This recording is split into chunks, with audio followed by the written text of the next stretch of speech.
សាខាកាកបាទក្រហមកម្ពុជាខេត្តសៀមរាបដល់អំណោយជូនគ្រួសារវីរៈកងទ័ពដែលរងគ្រោះដោយអគ្គិភ័យក្នុងសង្កាត់គោកចកក្រុងសៀមរាបនៅរសៀលថ្ងៃទី9 ខែមិថុនាឆ្នាំ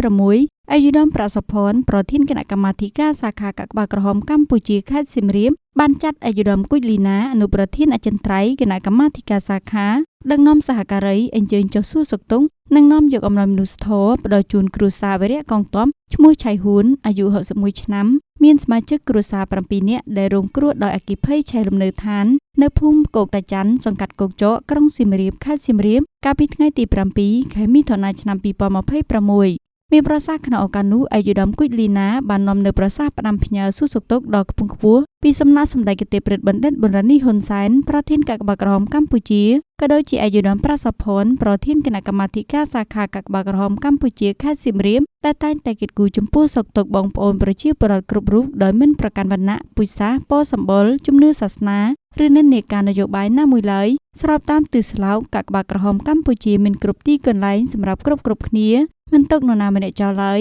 និងទីណាមានទុក្ខលំបាកទីនោះមានកាកបាទក្រហមកម្ពុជា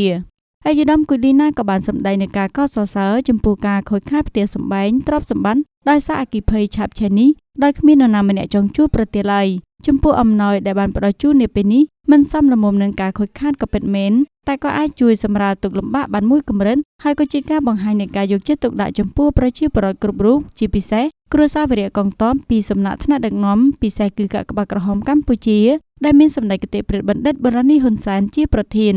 គួរបញ្ជាក់ថាអំណោយដែលបានប្រគល់ជូនរួមមានអង្ករ50គីឡូក្រាមទឹកត្រី1យួរត្រីខ1យួរអំបិល1គីឡូក្រាមកន្ទេល1មុង1ភួយ1សារ៉ុង1ក្រមា1និងថវិកា1លានរៀលផងដែរ